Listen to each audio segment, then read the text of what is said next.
for the Lord! We're the Jezebels.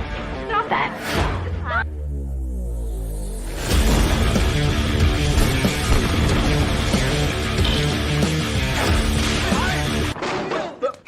Here I come. I want you to get up right now, and go to the window, open it, and stick your head out and yell, I'm as mad as hell, and I'm not gonna take this anymore!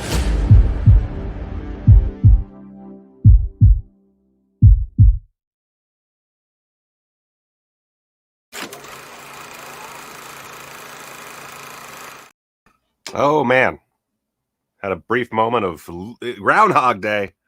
Hey guys, well, I got this stream up a little late because I don't know what it is about Microsoft, but they're kind of dicks. I went to for the thumbnail for this video. I sent my first my phone wouldn't allow me to email the picture I took to myself because I did not have a password apparently for my iCloud account set up, which I've never gotten before. So first I got that, and then I was like, all right, okay, that's fine. I pop it into my Google Drive. I'm like, all right, just take it from my Google Drive. So I download it from my Google Drive and I go to put it into Photoshop, but because it's an HEIC file, I have to buy a codec from Microsoft to play it, to use it on Windows. And it was $1, so I just paid it. But still, it's like, hey, fuck you, Microsoft. Suck my ass. Happy New Year's and suck my ass. Oh, Happy New Year's from Germany. Hey, Leon. Hey, Derek. Hey, Jason. Hey, Vezius, who's I don't remember how your weird oh, and I sent you a package and I still can't remember which country you live in. Norway? Greetings from a wet, dark, miserable London. I saw the 88 Films box set. I might actually go ahead and make a window for that. Come to think of it, and just cover that real briefly while we're doing stuff. I probably won't pick it up, at least not immediately, just because it's something that interests me. It's not something that I think really. It's not something that, like, you know, is something I desperately need by any means. Which is kind of how I'm going about things now. As I talked about last night, and by the way, I did get emails from a couple of you. Not emails, some were DMs, but I got some messages from some of you. I will be responding to those. I woke up and immediately had to, like, eat and get ready for this, and I have not had time to really do anything. Finland. These is from Finland. They all look the same to me. No, I get this. I understand that like 100-fold. I would love. And the thing is, I already know that there's stuff that they're gonna have that I want because I've been privy to some of it. So I'm just gonna say, let's see, we have 6 minutes. Let's actually go ahead and let's share this window real quick. Would have been good to do beforehand. Boop-a-doo-doo. Oh, also, in my journey here, actually, let me gotta open up a separate. There's my hump, my luscious lady hump. Let me open a Brave browser because I'm on Firefox. Another thing that I'm having problems with is I'm starting to hate StreamYard. I think I talked about this yesterday, but I'm fucking tired as shit of dealing with its nonsense because it'll just randomly kick me out if I'm using Chrome, which is the best browser to use this in. So I use Firefox, and Firefox is very limited by comparison. It's not nearly as useful. So I might just go back to OBS. I'm really tired of it. I'm done, man. And like I'm paying for it too. That's the thing. Like I pay for this shit, and then it's like, oh well, I'll work some of the time, maybe.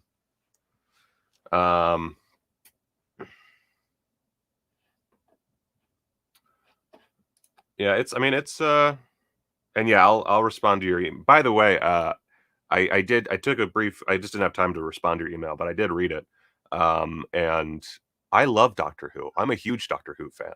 I actually, and I wish I still had it because this was back before I really had like an ungodly amount of movies.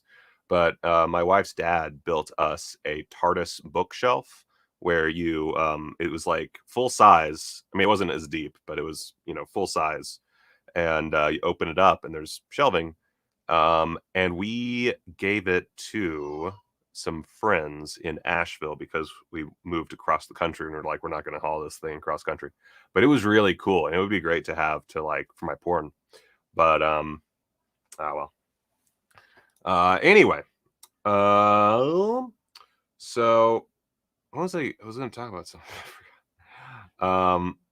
But yeah, as I said last night, I should switch these windows. 1 second. I have this set up in such a dumb way. Let's do that there and do that there. No, god damn it. Did it dumb again. There and do that. There we go. Oh, but now I can't see the. Oh, this is annoying. Fuck. Why is it? Oh god. Happy New Year. I hate doing. Oh, okay. So I will. All right, this is fine. This is fine. I can deal with this. I can deal with this. Is my video freaking out for anybody right now? Because it's freaking out for me. And then it stopped. As soon as I, God, fucking. Anytime I like change the window, it gets all like jittery and fucking weird on me, and I don't understand why. But I don't like it. There we go. This is better. Okay. And I did the wrong. No, I didn't do the wrong window. Let's okay, bring that up for later so I don't forget. And then we'll check in on Severin as well. I don't want to go too crazy. I do have a lot of work to do today. Oddly enough, Vinegar Syndrome work. I have 2 docs I need to finish editing, so I not a lot of time. Okay, so yeah, glitches. Obviously I can't do anything about it right now, but and it doesn't seem to affect like the actual stream other than like look dumb.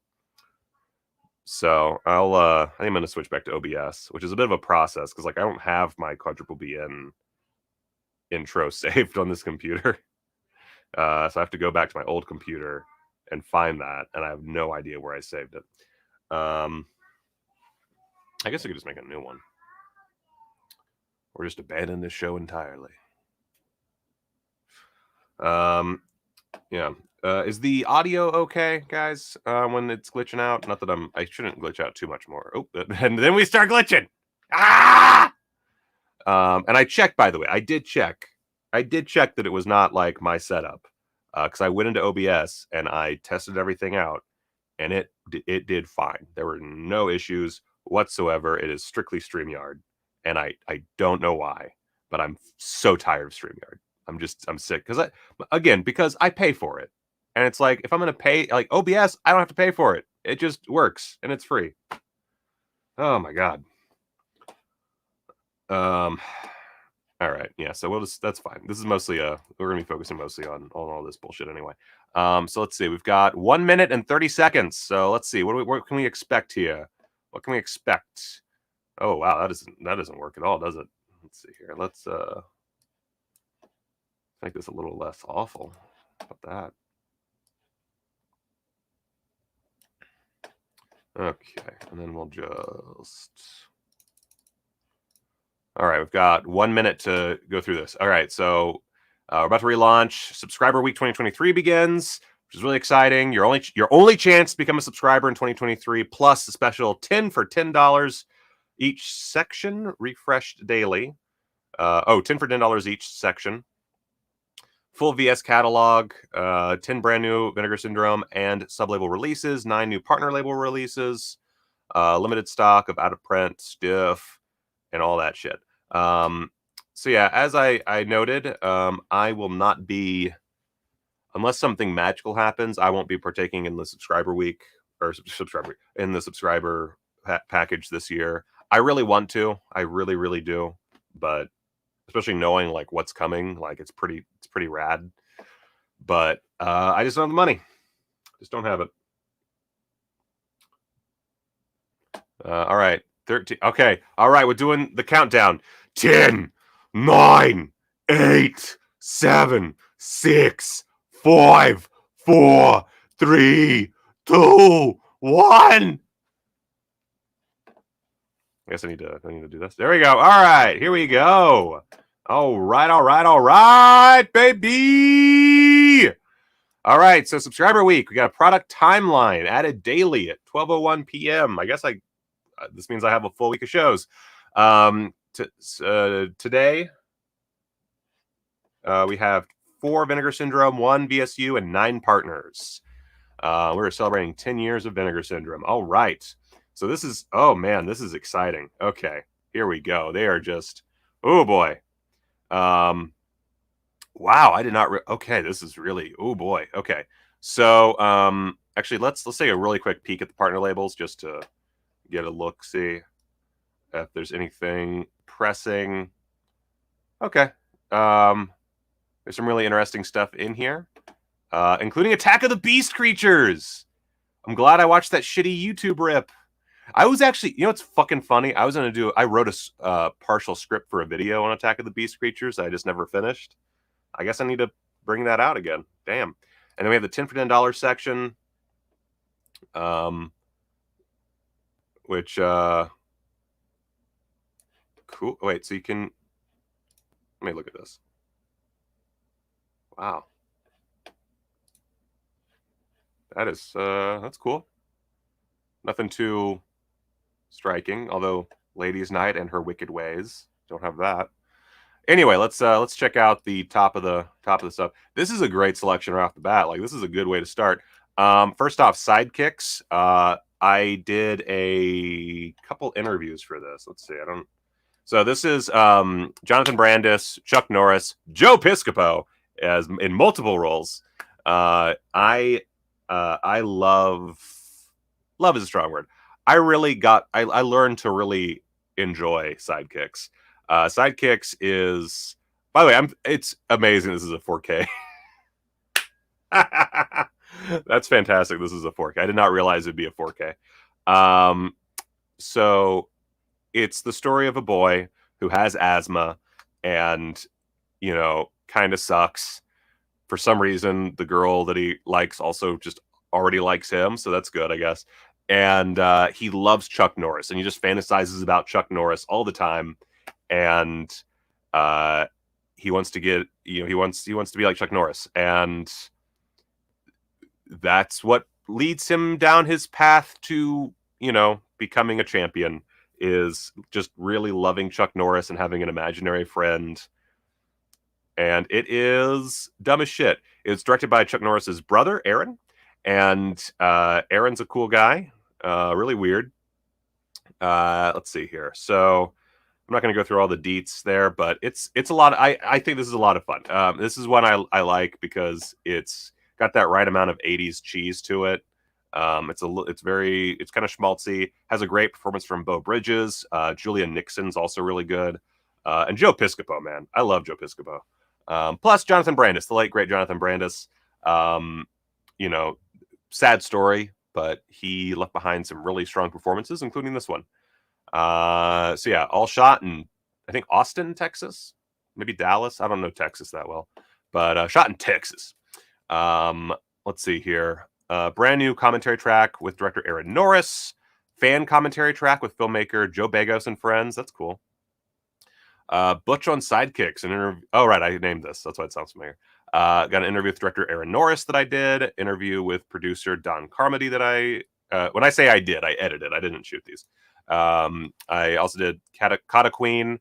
Interview with Julia Nixon. Designing Sidekicks, which is an interview with Ruben Freed, the production designer. I remember that one being really interesting, which is why it's 47 minutes. I was like, I don't want to cut this. I don't want to cut this. Let's give them the whole plate of potatoes. Editing Sidekicks is an interview with film editor Bernard Weiser. And yeah, they are all, I can tell you right now, strong interviews. I want to say, yeah, I think they're all just generally strong interviews. I don't remember why I think the Don Carmody interview was just shorter from the outset, if I remember correctly, but it's been a minute. That's the problem with these, is it's always been so long since I edited them that I just don't remember. Oh my, never mind. Sorry, I had a brief dumb moment. Got original video trailer, original 10-minute promo reel, still gallery, 40-page, perfect bound book with essays by Chuck Norris Facts creator Ian Spector and Justin LaLiberty. This is a solid little set. Solid little set. Yeah. Don't expect a ton of Chuck Norris, but there's a fair amount, and he's strong. There's a lot of great stories about just the whole thing, and it's got a very nice, like, it's got a sweet message. It does have a bit of that, like, you're a special kid and you'll win no matter what kind of thing going on, which kind of bugs me, but that's kind of an 80s thing. You know, everybody except for the Karate Kid did that. All right, Made in Hong Kong Volume 1. This one I had no idea. I had heard that there was a Hong Kong set, but I think that was general knowledge. This is sexy. This is a sexy little, I think this might be a magnetic. Oh my god. Oh my god. Oh my god. Okay, let's take a look at this. This one I have to read. I'm not going to read the intro to it. So we have 3 Hong Kong films. First up, The Demon's Baby. Legend has it, many years ago, 5 evil spirits were trapped inside ornate jars and sealed in the mountains to protect humanity from destruction. However, when a power-hungry ruler searching for treasure raids the secret chamber that houses these jars, he brings them home to his 5 wives, along with the other riches he uncovers. Unaware of the power contained in these jars, things take an unexpected turn when the jars are accidentally opened and the ruler's 5 wives all become impregnated with evil fetuses, hungry for human flesh. It is up to the palace's cook, his secret girlfriend, and a local Taoist priest to stop these man-eating babies before they escape and destroy the world. Yes! Featuring an almost non-stop climax full of blood and mayhem, The Demon's Baby is a high-energy horror film with a style and horror similar to Sam Raimi's best work. This Hong Kong splatterfest is a must-see for genre fans who think they have seen it all. Hell yeah. Erotic nightmare. Sexually frustrated due to his wife's medical condition, Yep finds himself preoccupied with dreaming about erotic encounters with beautiful women. Thanks to a chance encounter, Yep meets a modern-day sorcerer who promises to give him erotic dreams beyond his wildest imagination. Yep can't help but take up the man's intriguing proposition, and at first is very satisfied with the arrangement. However, Yep soon discovers that these dreams come with a price, and he must find a way to free himself of the sorcerer's spell before it's too late.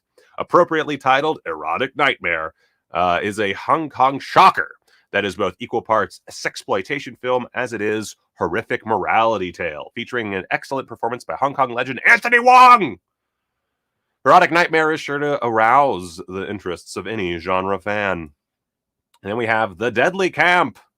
A group of friends take a boat to a remote island to camp out and party for a few days. After arriving on the island, they soon discover that the people they were there to meet seem to have gone missing. What's even more concerning is that the group of friends stumble across another group of campers who are also on the island to look for their missing friends too. After learning that the island is riddled with deadly traps, things take an even more extreme turn for the campers when they find themselves being stalked and killed by a bandaged maniac wielding a chainsaw! Unfairly labeled by many as the Hong Kong Friday the 13th, The Deadly Camp is a true-to-life slasher film made with a Hong Kong flair. While borrowing heavily from many popular American horror films, The Deadly Camp still manages to stand on its own, thanks in part to a cast of young Hong Kong actors that ultimately leads to a hefty body count and surprise ending. Hot diggity fuck. Wow. Wow.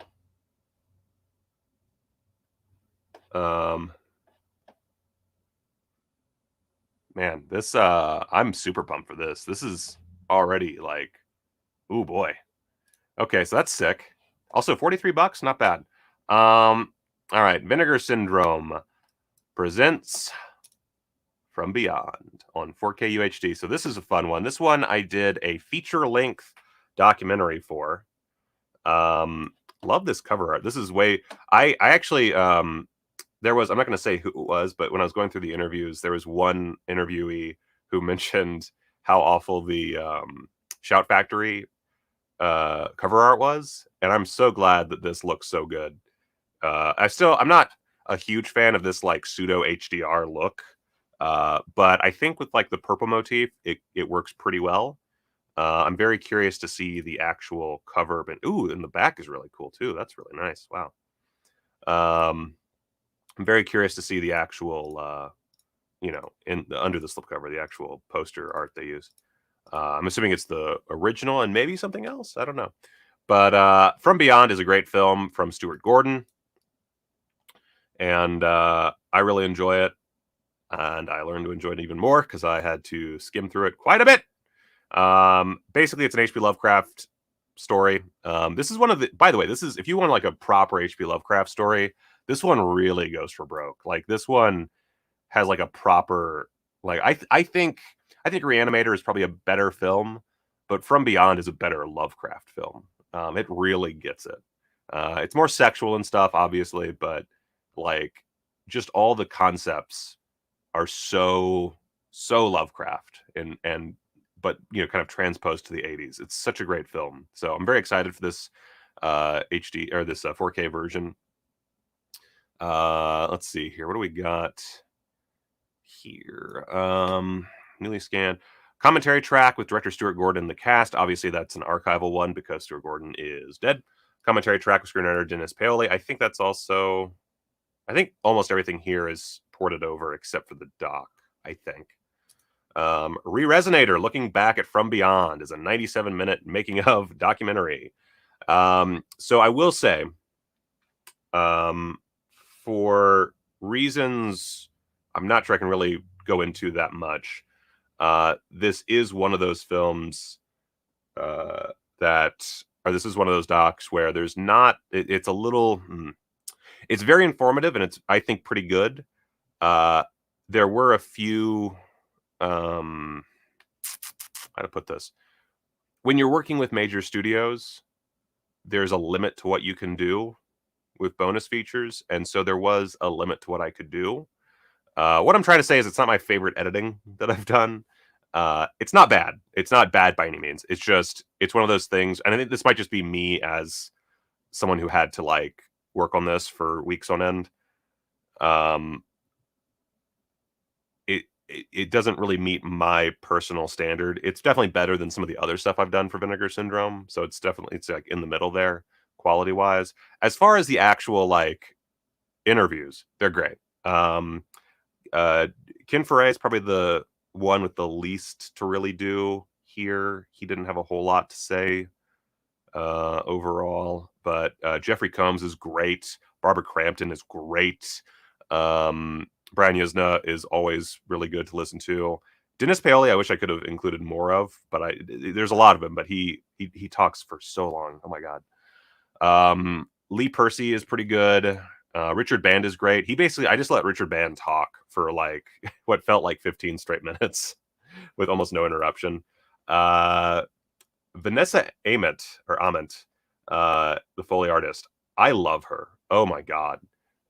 She was really interesting. She has a book, and I cannot remember what it's called now, but if you look up Vanessa Ament Foley book, she has a book on Foley artist stuff that looks really good that I want to read. And then the effects guys, holy shit, they were so good. Michael Deek, Anthony Dublin, William Butler. I love William Butler. William Butler is like, I haven't met William Butler, but he seems like the sweetest motherfucker alive. I've edited 2 interviews with him now, I think, and he's just so fun. I really want to hang out with William Butler. Gabriel Bartalos is always fun. John Nolan is a fucking champ, and of course Robert Kurtzman. You all know Robert Kurtzman. They were a lot of fun.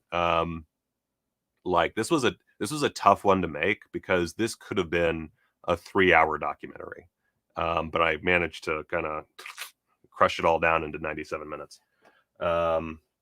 So I love this one.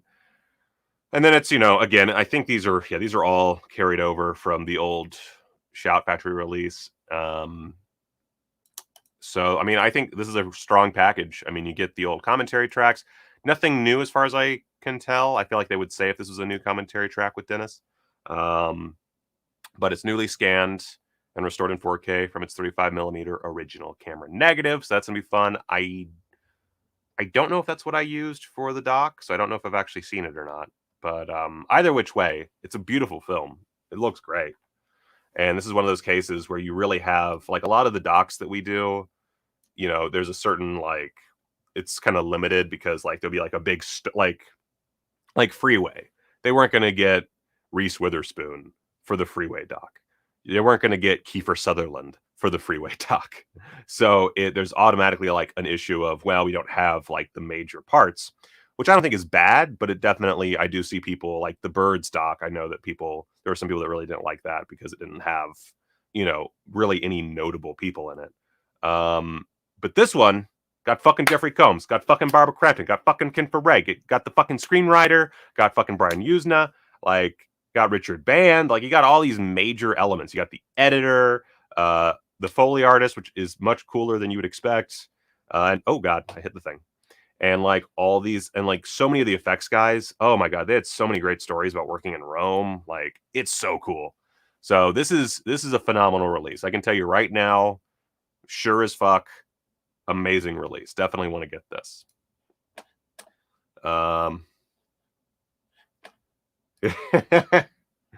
Yeah, this that's definitely, I mean, for me, I'm most excited about Made in Hong Kong Volume 1. But as far as stuff I've seen, like From Beyond is the one. And then just to make sure I do not get monetized on this, Infernal Rapist. I'm not going to go through all of the stuff here. This is amazing cover art. I love the cover art. Yeah, I don't know that I can. Well, I'm just going to go into the deets here.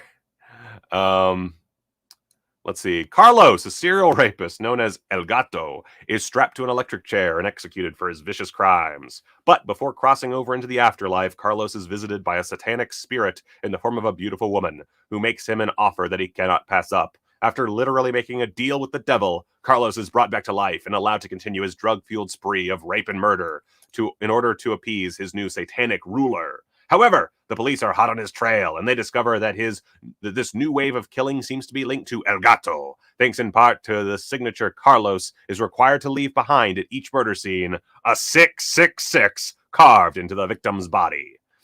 An unbelievably savage movie, Infernal Rapist, aka El Violador Infernal, proves that Mexico is one of the heavy hitters when it comes to making great genre films. Starring Noe Murayama in the role of Carlos, as well as Mexican genre film icon Princesa Leia?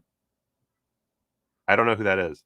Inferno, as his satanic ruler, Infernal Rapist is a truly one-of-a-kind film that is sure to raise the eyebrows of even the most jaded genre fan. Vinegar Syndrome is proud to present this little scene south of the border shocker on Blu-ray, scanned in 4K, and restored from its original camera negative. Cool. We've got, let's see here, brand new interviews with Juan Moro, Fidel Abrego, and Arturo Mason, all three actors, and then an audio essay by author and critic Alexander Heller Nicholas.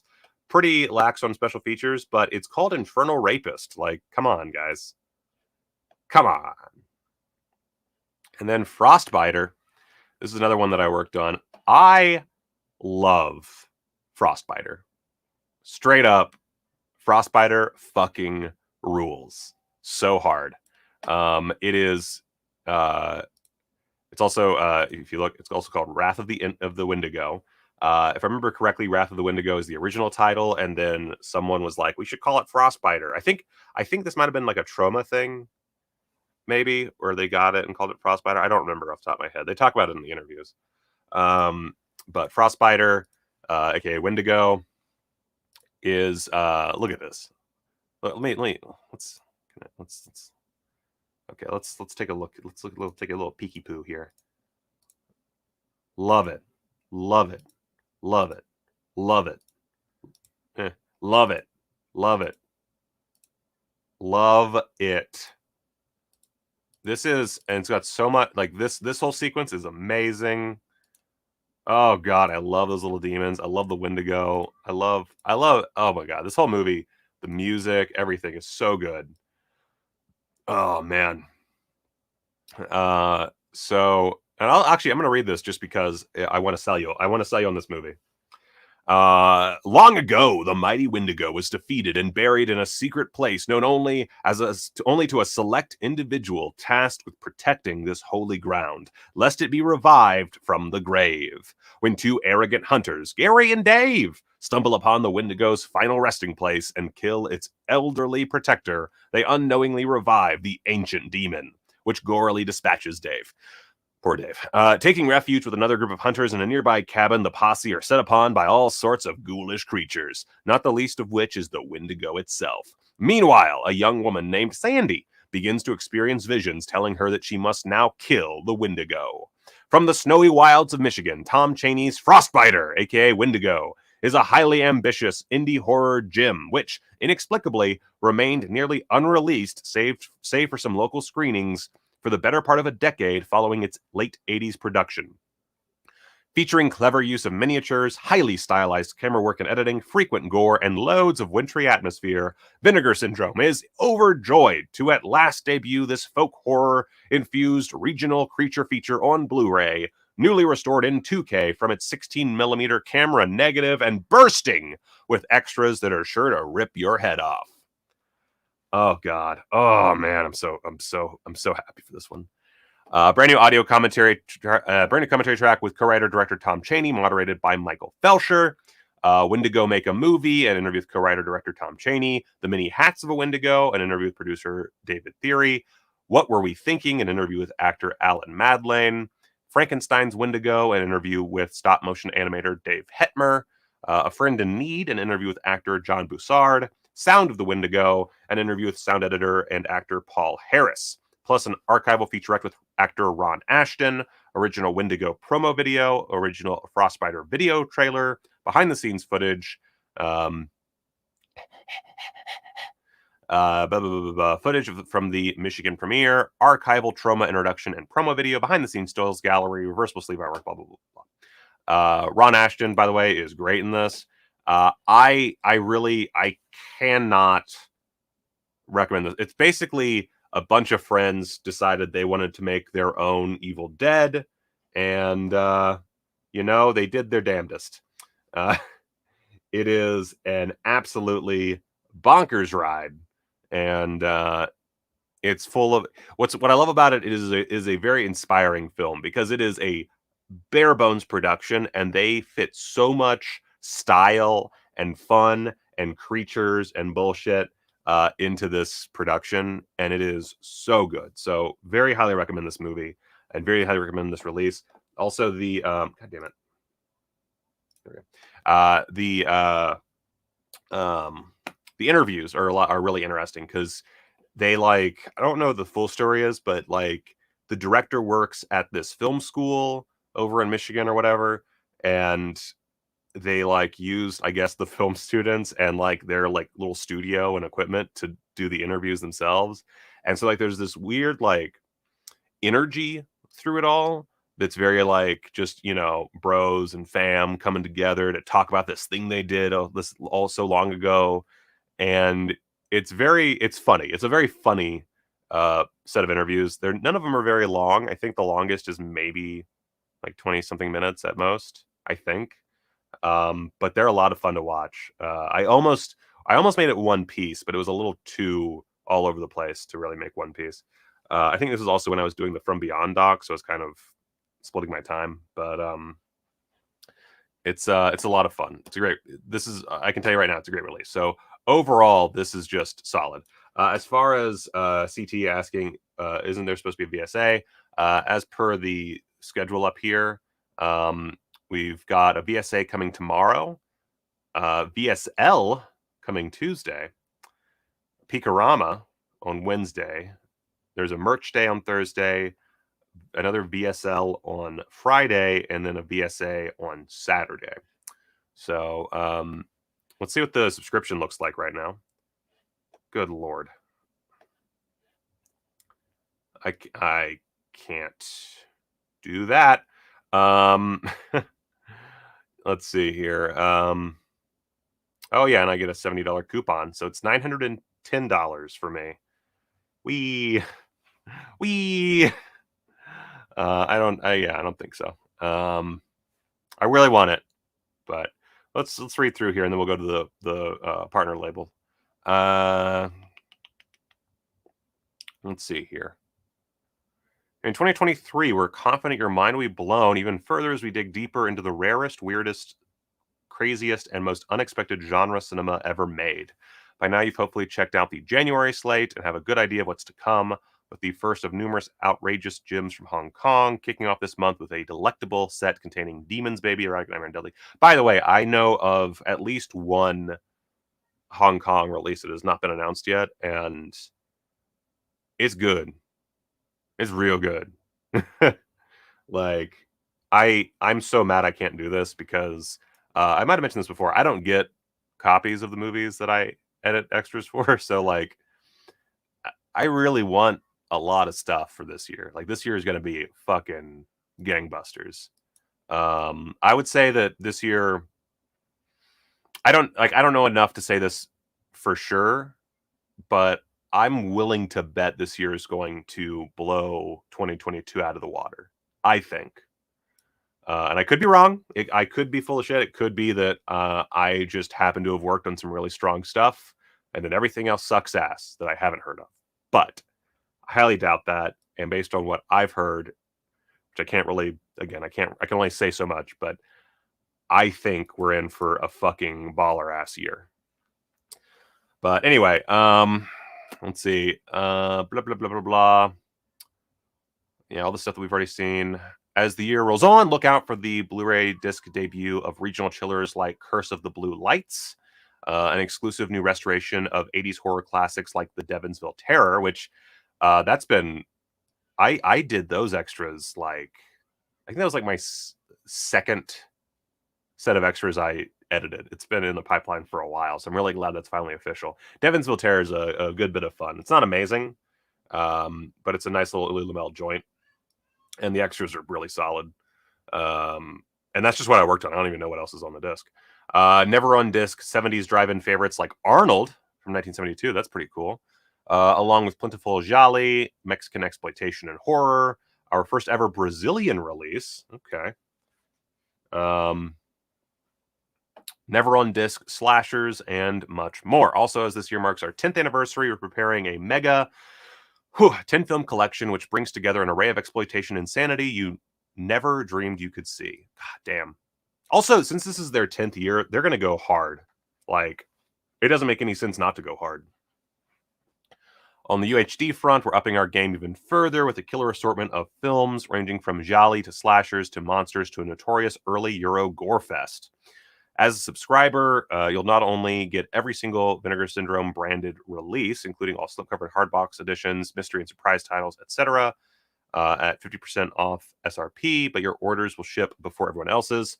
We're not done yet. All subscribers will receive exclusive 50% off SRP discounts on each and every title released by our sub-labels, VSA, VSU, VSL, VS, and VSP, which I will say, lest you think I'm just sucking the knob of Vinegar Syndrome, I do think it's pretty bullshit that they keep coming out with sub-labels and making those things you have to buy additionally. I understand the economics of it, but I think it's pretty fucked up that you have to pay extra, not only for those, but also the Picaramas. Like, if the Picaramas were still included, that'd be something. But I'm assuming they didn't. Yeah. I miss the Picaramas being a part of the subscription, or like being allowed to include those in the subscription. I think that's pretty stupid, personally. But you know, big companies, what are you gonna do? What the fuck was I? And of course, there's Picorama, which will continue to offer a wide array of rare, forgotten, underloved, and just plain weird smut from around the globe, including the star-studded and glamorous romantic drama Babe from 1981 and the hardcore action epic from Greece, The Mark, which will be making its fully uncut video debut. Man, that's pretty fucking cool. Oh, man. Want even more? Just remember that subscribers also receive 50% SRP on every title released by our exploding number of partner labels. Already talked about those. That's our pitch. Blah, blah, blah, blah, blah, blah, blah. All right, so here's what the year looks like for us. Let me just get a drink of water because it's going to take a second.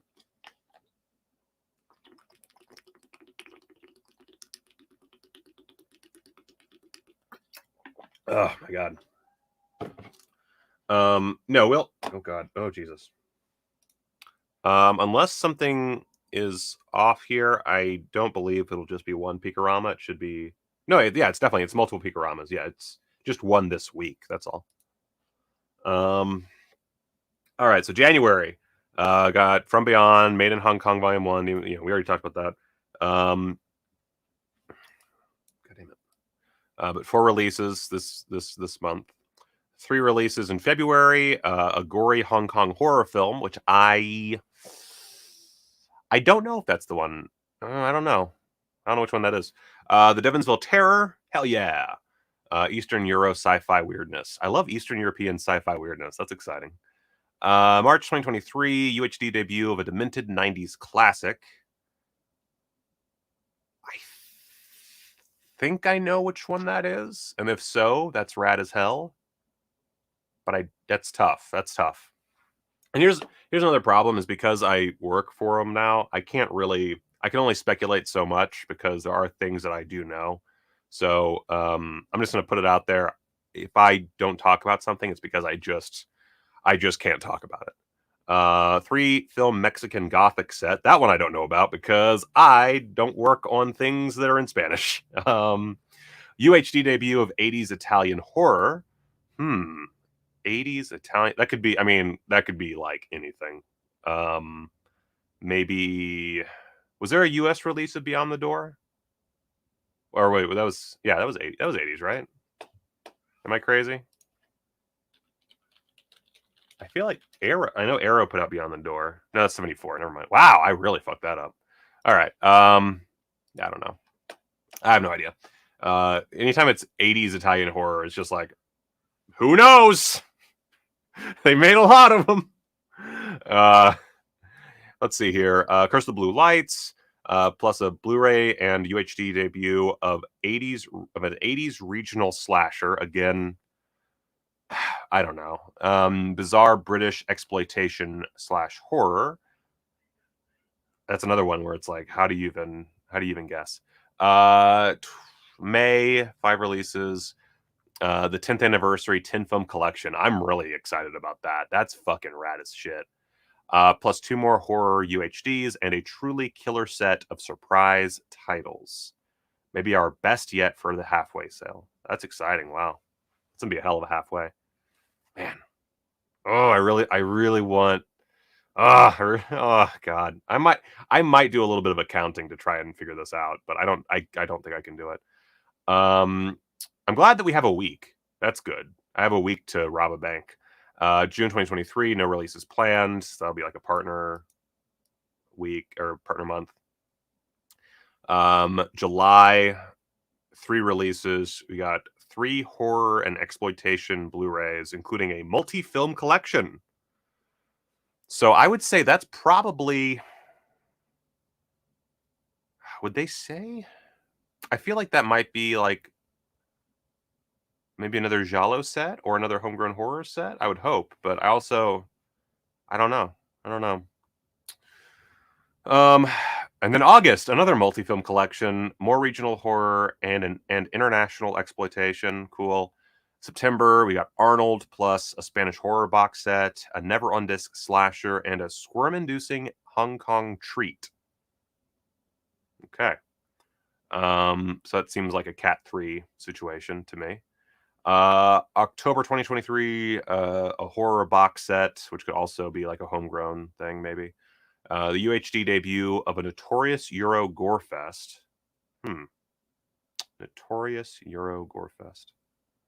It's so tough, especially like you go Euro. It's like there's a lot of countries that could be Italian, could be British, probably Italian. I keep hitting my okay. Plus 2 more never on blue slashers. One has never been on disc, and again, it's like could be anything. November, 3 horror and horror adjacent releases, mix of Blu-ray and UHD, including some never on disc titles plus 2 additional surprise UHDs. That's 5 items total. And then December 2023 would be another partner month. Cool. Yeah. I mean, I'm psyched. I wish I could. God dang it. I keep hitting things. I have my tablet down here, and I keep hitting with my mouse because I can't reach my keyboard mat while I'm standing. So yeah, so that's that. Let's go over to the partner labels real quick. All right, so where are we starting?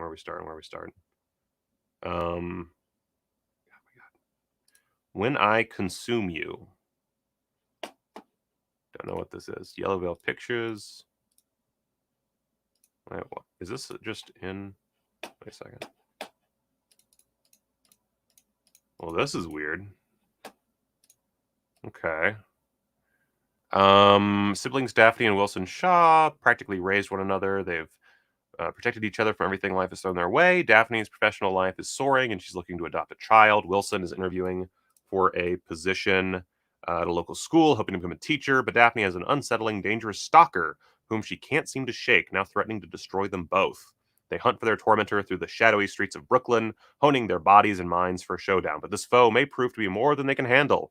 They will break and rebuild themselves if necessary to save one another and protect the light they know is in the world for them, if only they can persevere. Ooh, artsy. Audio commentary. Is this like a super? No. Okay. Okay. Let's see. We got actor commentary track, director commentary track on intro from the director, behind the scenes featurette, deleted scenes and with commentaries from the director, cast and director interviews, world premiere Q&A at the Fantasia Film Festival. Cool. I mean, it looks interesting. I don't know anything about this movie, so I can't really say one way or the other, but cool.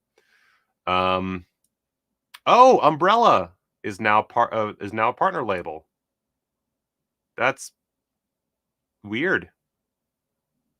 I'm not sure how I feel about that. That's weird. Undead. I remember the trailer for this movie back in the day.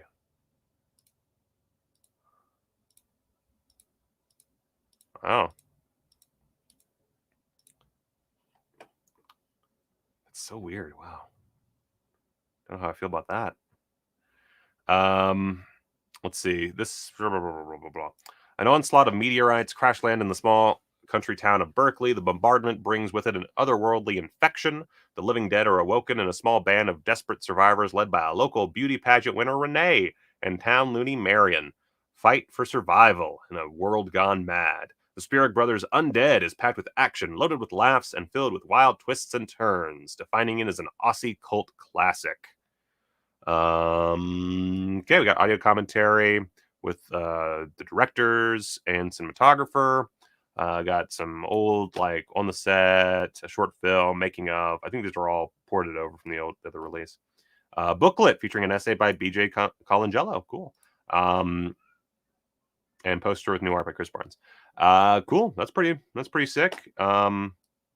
Interesting that Umbrella would partner up like this. That's very interesting. Did not. Let's see here.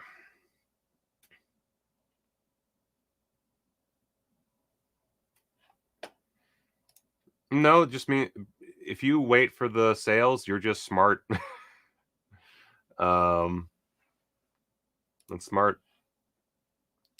Lost Faith. Oh, is this a VHS movie? It is. That's exciting. From Saturn's Core, of course. Let's see here. Steve Nakota is a good guy having a bad day after run-ins with both the corrupt local cops and a satanic. Fuck, God damn it. Oh, the setup sucks. Satanic biker gang. His world is turned upside down when his beautiful model wife is kidnapped by an evil karate master and his nefarious henchmen, who keep a harem of abducted women confined in a jungle prison awaiting their sale into a white slavery ring. Nakota soon realizes that it will require much more than just his heroic courage and martial arts expertise to defeat his enemies and rescue his wife. He must first reach deep down inside his soul and attempt to regain his lost faith. Lost Faith is a brain-melting SOV martial arts action passion project from B-movie luminary and frequent Tim Ritter collaborator Joel D. Wincoop. From Killing Spree, yes. Who wrote, produced, and directed, edited, starred, and even sang the film's memorable theme song.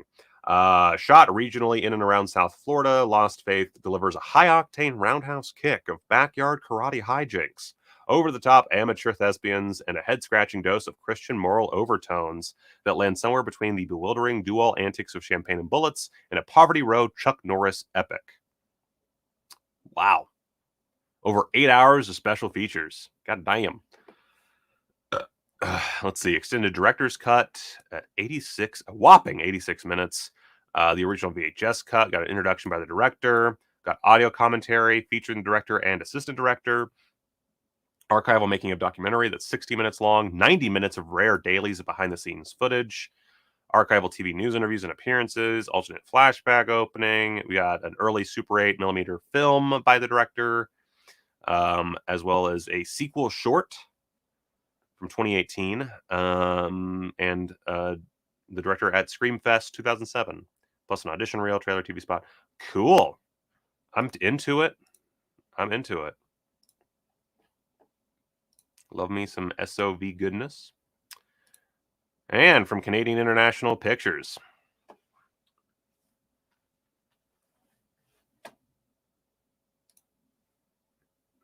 Good afternoon. I made the switch to do these. I don't really use it for anything else, but it is good for this because it's definitely less annoying. Kanasataki, 270 years of perseverance. I feel like I know what this is about. Oh boy. Oh my God, my mouse just went nuts. All right. In July 1990, a dispute over a proposed golf course to be built on Kanien'kehá:ka Mohawk lands in Oka, Quebec, set the stage for a historic confrontation that would grab international headlines and sear itself into the Canadian consciousness.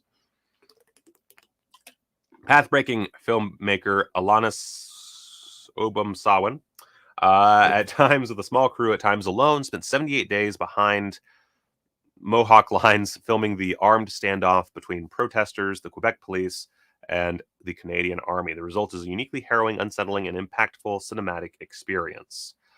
Fuck, I'm already in. One of the most important Canadian films of all time, this landmark documentary has been seen around the world, winning over a dozen international awards, making history at the Toronto International Film Festival, yada, yada, yada. Guys, I'm a slut for, like, oh God, I just lost it, and I don't want to be... For native films. I can't wait. Aboriginal. There we go. Films. Not Aboriginal. That's not right. What's the fucking word? Why am I... Anyway, this kind of thing. So I'm very intrigued by this one. Scanned and restored in 2K from the 16mm inner positive. Commentary featuring the director as well as Professor Monica Kin-Gagnon. Oh yeah, First People works. Yeah, there's another word that I'm thinking of, but First People is a good term for it to use. I don't know why. I mean, I know why. It's because it's fucking 9 a.m. And there was fireworks last night, so I didn't get a lot of sleep. Let's see. Am I going to live stream every day? I mean, I might as well. Like, why not? Let's start the new year strong, baby. Yeah, I think I will.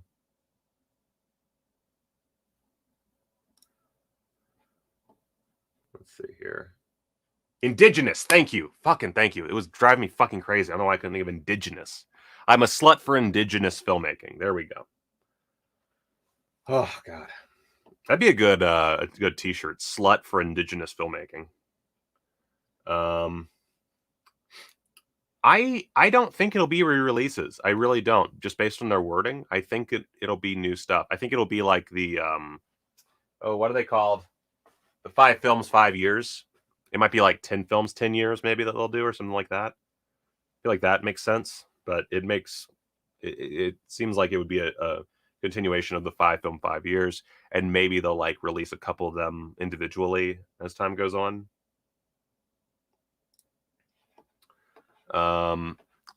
Anyway, then we have, I guess, short films.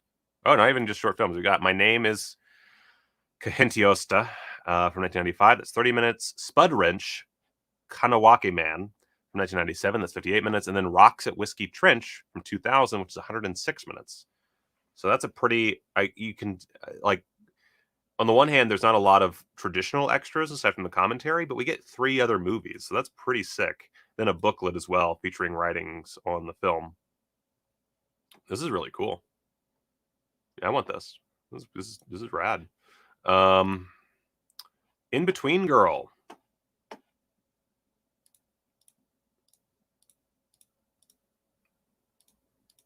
So this is one of those, like, finding yourself. I like. They just have a shot from the credits. Let's see here.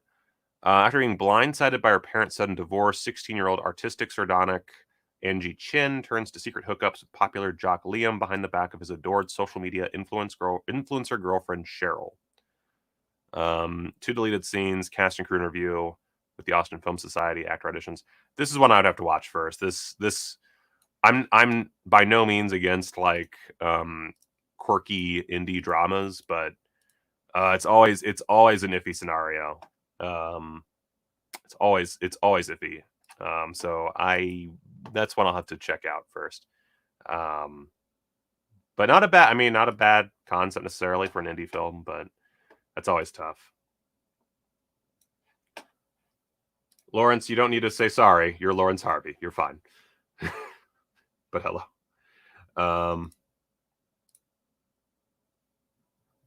Ooh, First Nation flick horror. That's pretty good. Oof.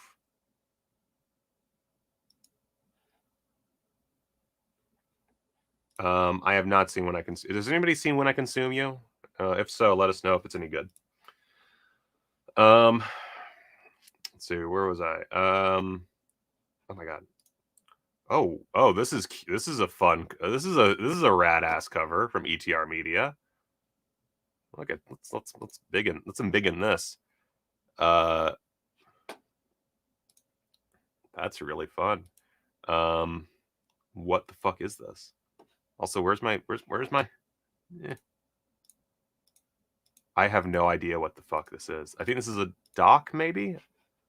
It's the first VCR, and cassettes go. So I assume it's 2 documentaries, maybe. The first VCR. This is a documentary about the 1956 invention of the first VCR. Okay. Which launched the home video revolution. Cassettes Go Hi-Fi is the story about the past, present, and remarkable future of the compact audio cassette tape. So I guess it's a combined length of 101 minutes, so not very long. 25 to 30 minutes of associated trailers, commercials, and promotional videos. This is really cool. I don't know that I would buy this by itself. That seems a bit of an iffy proposition. Let's see here. Okay, yeah. So it's 41 minutes and 61 minutes are the run times. I mean, this is cool, but I would at least need to watch these first to know if it's worth owning, because this seems like a one and done. But that slipcover is really cool. You know, if I was just in it for the slips, definitely something I would want. But this is a little weird to me. It's a little weird. If I need more water, I talked a lot last night, and then of course the live stream, like, my throat's dead.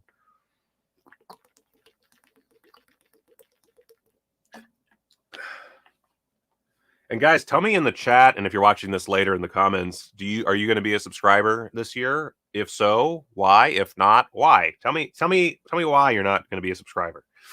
Mostly because I need comments to boost my videos, the algorithm. Help me with the algorithm. Comment on my videos.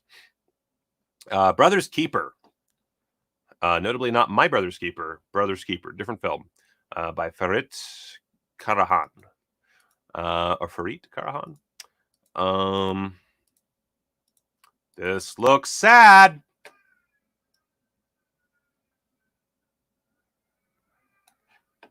You're not entirely wrong. Yusuf and his best friend Mimo are pupils at a boarding school for Kurdish boys secluded in the mountains of eastern Anatolia. That's cool. Sorry. When Mimo falls mysteriously ill, Yusuf is forced to struggle through the bureaucratic obstacles put up by the school's repressive authorities to try to help his friend. But by the time the adults in charge finally understand the seriousness of Mimo's condition, try to get him to the hospital, the school has been buried under a sudden heavy snowfall. With no way out and now desperate to reach help, teachers and pupils engage in a blame game where grudges, feelings of guilt, and hidden secrets emerge as time ticks mercilessly on and threatens to run out. Oh, speaking of small children, let's come here. Come say hi. Come say hi here.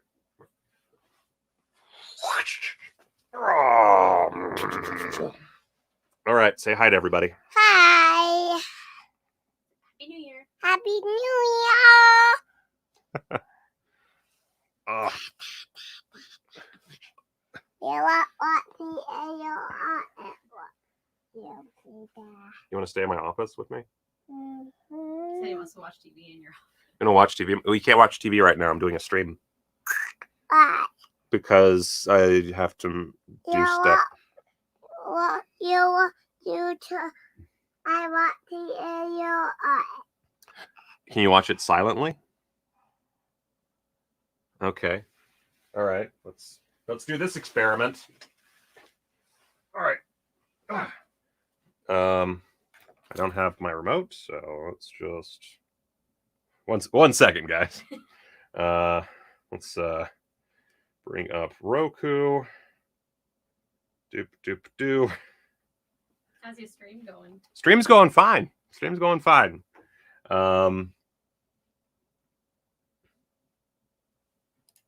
Does it look a little dark to you? I mean, I did bring the aperture down a bit just because it felt a little too bright on my pale flesh. Wake up this device. 1 second, buddy. This takes a minute. Okay.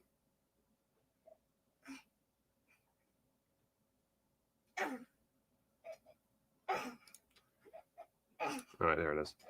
I'm going to be a subscriber. I've been in the past few years, and the lineup looks amazing. I'm excited for the Hong Kong stuff and more jolly. That's the right attitude. And yeah, this kind of partner label stuff. 1 second, buddy. This takes a minute to do its thing.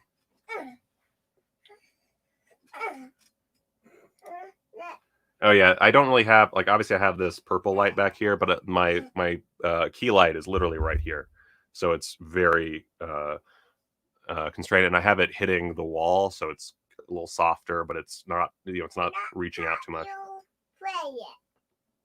I'm sorry, but I'm trying to connect to the TV. I'm doing my best. There we go. All right. Do you want Pete the cat? No. What do you want? I don't know.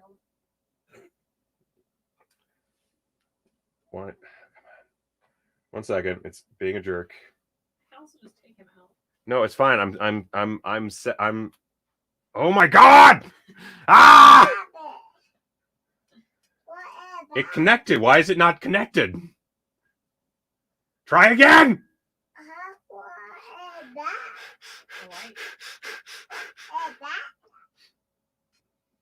Connect to my TV. Connect to my TV. Connect to my TV. Connect to my TV. Connect. Connect.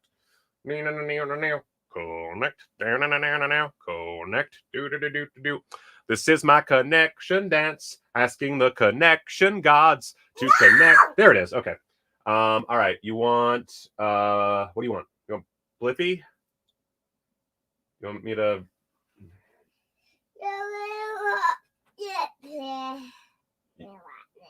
Netflix. You want Netflix? Netflix isn't a show, but okay, that's a step. That's a step in the right direction. Here, let's get you over here so I can see it. All right, there's your profile. I know this is really exciting, guys. All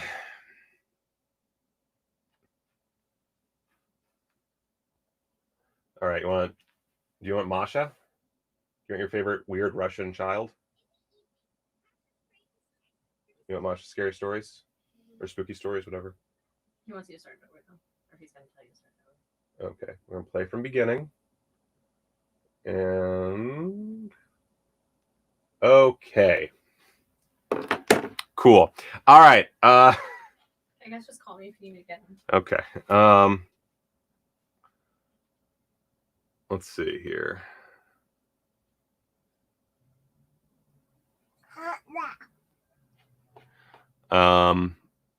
Let's see where.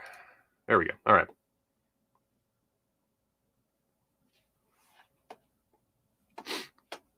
What was I talking about? What? What do you want? What's wrong? Like that. Not like that? What do you want? Why don't you want like you want original Masha? But you got to make a decision here, man. What? That mama. You want this Masha? Okay, then be chill. Ah. All right. So yeah, this sounds depressing.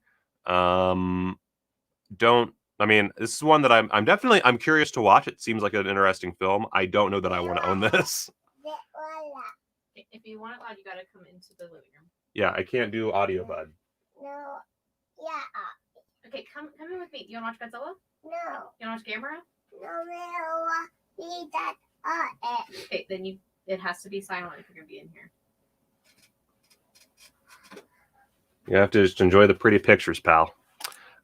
So this is really cool because I've never seen this in any good condition. Holy cow! Oh, let's widen this one up. This is bonkers because I've only ever seen this in crappy VHS.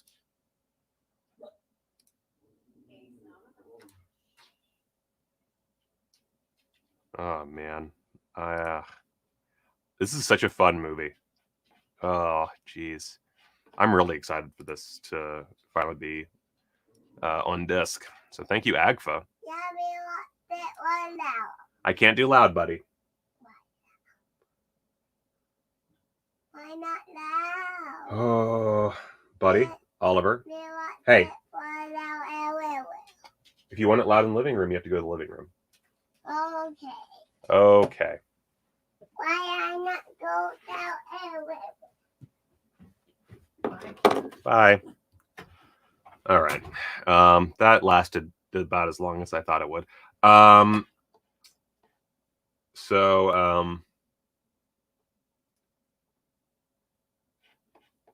Brain. Okay, so Beast Creatures. It's about a bunch of fuckheads who get stranded on an island after their boat sinks, and then they're attacked by little beast creatures, and also there's acid water. It's great. Very low rent, and the story behind it is really interesting. So I'm very curious about the extras. Let's see, restoration of the original theatrical version from the 16mm camera negative, partial commentary with director Mike Stanley, interviews with Mike Stanley and writer Robert Hutton, test footage, preservation of the VHS version from the 1-inch tape master. That's cool. Thank you, by the way, Agfa. This is one thing that bugs me about Vinegar Syndrome, and I think I've had this conversation before, and I understand where they come from, but I would love, even if it's like a much lower bit rate and like a smaller file, I would just love to see like a janky ass version of the movies they put out. Like not even a VHS version. I would like to see like a used up print scanned and put onto the disc. That's something that I would love to see on more releases because I love that shit, but it's not something you really get a lot. So it's so good. It's so good. Oh god. Yeah, this is one I'm definitely getting. That's rad as fuck. And then finally, Actual People. This looks like another. It's Factory 25, so it's a newer indie drama or dramedy.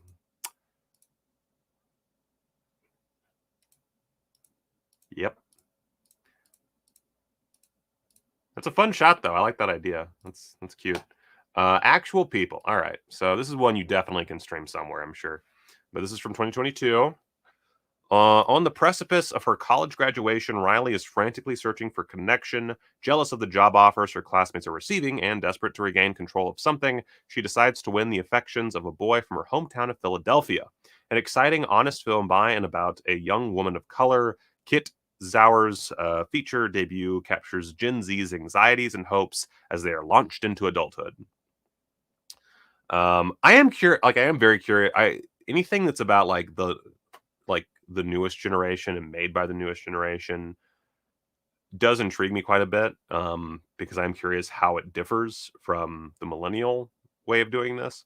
But I'm actually kind of let's really quickly take a journey over to Letterboxd. See what people say. Oh. Whoops, a doodle. This is way too zoomed in.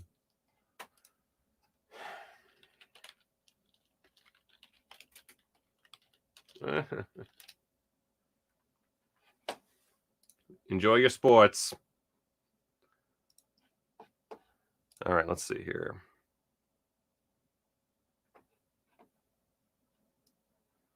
So kind of middle.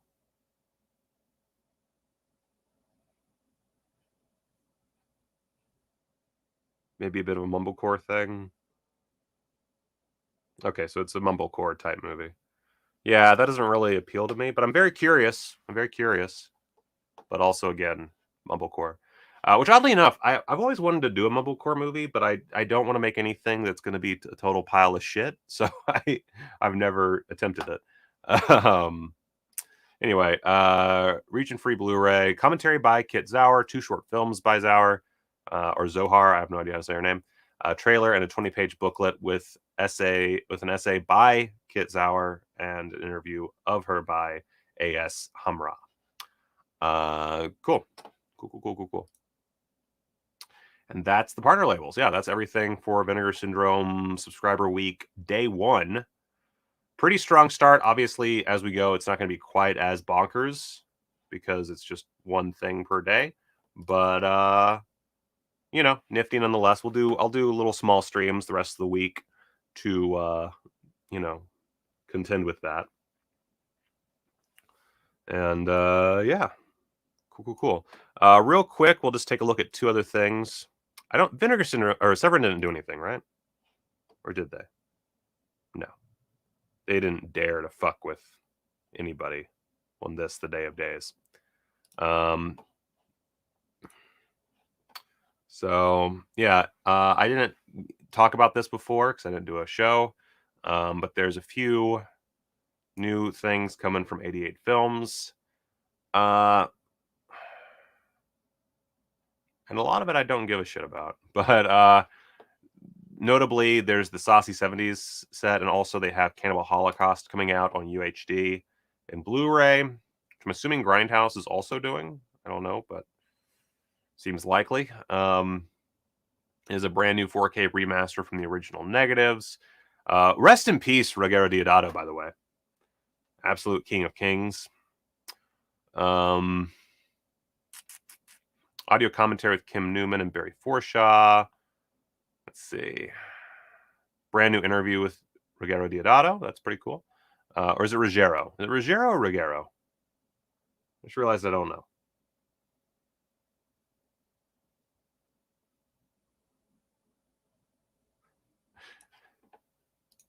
That's fucking funny.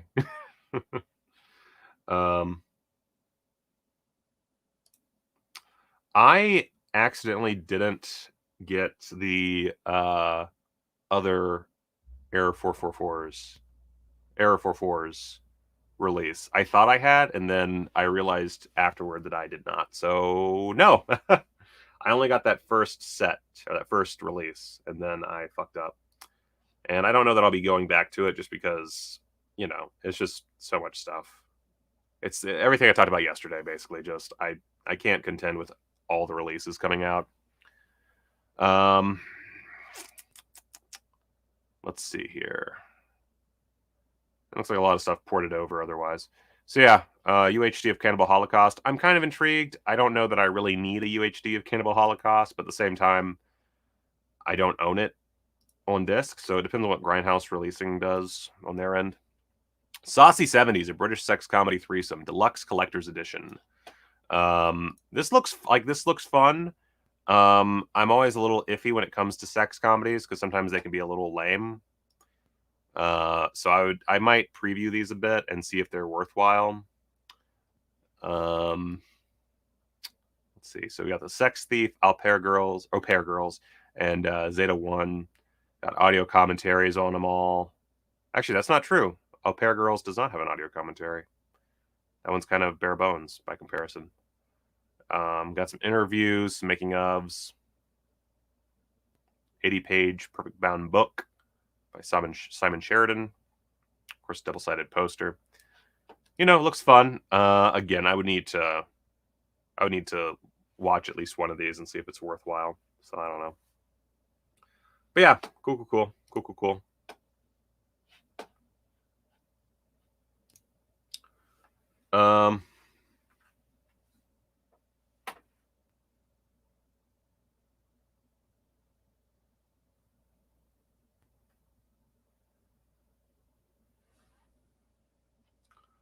Oh, right, the censorship thing.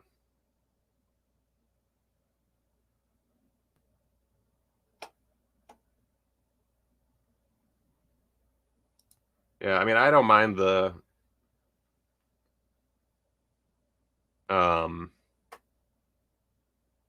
I don't mind animal cruelty free stuff. I think it's a good option to have. I would prefer both on a disc, which maybe Grindhouse is doing. I know that so I'm not going to look it up right now. That's a story for another day. But yeah,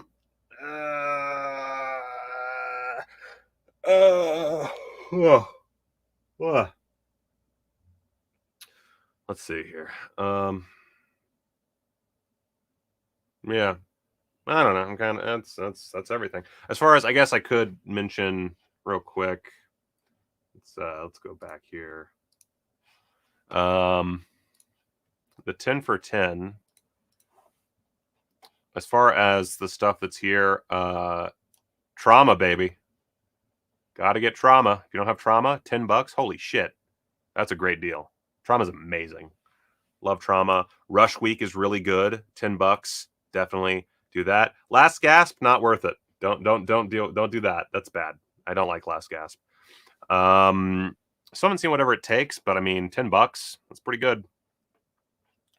And of course, I did not see Minor Premise yet. Yeah, I'm kind of, and I think I watched part of Mylan versus Serena, and it was all right. I just don't remember off the top of my head. But Rush Week and Trauma are definitely, if you don't have them, very much worth the $10. So highly recommend those. Yeah, buy Rush Week. Rush Week's really good. And I shouldn't say that. It's always hard. That's the one problem with working with these guys is I am always like, should I say that? Probably not if I want to keep my job. But Rush Week is really pretty strong. It does have a problem in that it was cut a lot upon release, and there's the gore that was cut is not available anymore. It just doesn't exist. So that's unfortunate that they, it is cut substantially, but I think it's a really fun film nonetheless. The villain is weird as shit. So I would say, yeah, Rush Week, good stuff. Oh, wait, no, I'm sorry. I am lying, I think. Is that, God damn it, oh God, we're at a moment now where I can't remember. Am I thinking of Rush Week or am I thinking of... No, I'm thinking of Pledge Night. I'm sorry. This was not cut. Well, as far as I know, this wasn't cut substantially. Rush Week is a different movie. Sorry, I'm dumb as shit. I'm thinking of Pledge Night, which was cut substantially. Rush Week is really good, and I don't remember if it was cut, but is also really fun and weird. Not as fun as Pledge Night, but a really strong film nonetheless. Sorry, I brain farted.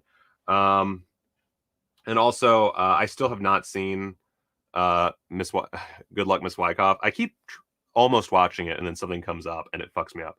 But if Lawrence says do it, then do it. Definitely get on that. And I believe they're doing a different 10 for 10 each day. That's what my understanding was. And then the out of print restocks. Forgot about that. Let's see. Is there anything good here? Fade to Black, baby. Fade to Black is fucking great. One of the best releases they've had. All American Murder is a lot of fun. Satan's Blood, also recommend. Very atmospheric film. Hey, Jack Frost. Look at that. There is a cheaper version out there from MVD, but do I own Jack Frost? Pretty sure I do. H-I-J. Huh. Maybe I don't own Jack Frost. Huh. I have no J's in my collection. Weird. So Jack Frost, a lot of fun. Arabato, I quite enjoy. It's not for everyone, but it's a good time.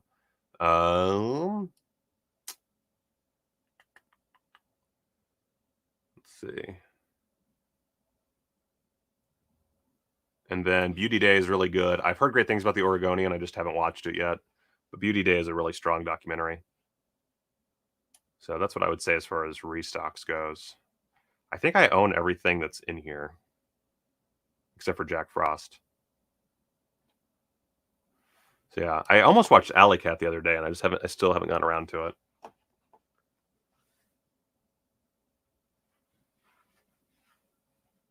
Yeah, I think there's a certain level of strategy that you can take with all of this,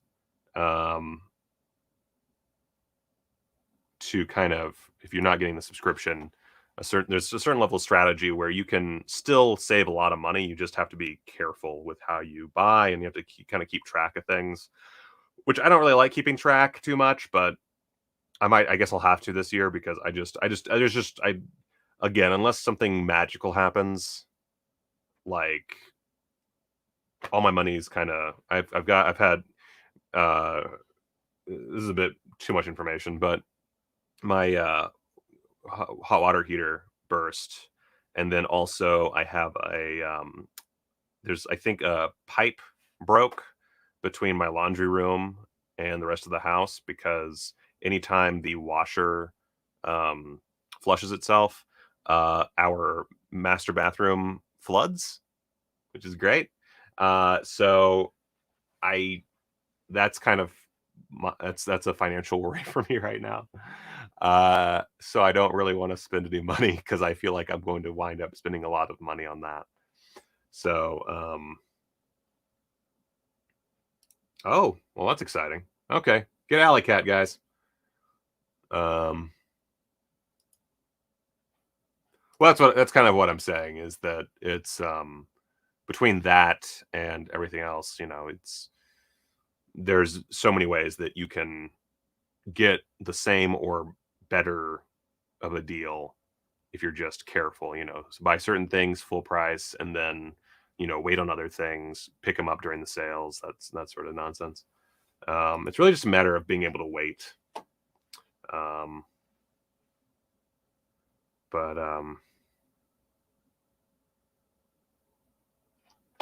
yeah. Oh, is there a counter on the 10 for 10? Oh, so there is. Look at that. So that's cool. Been an hour 24, and since we're gonna be doing live streams all week, I'm gonna go now.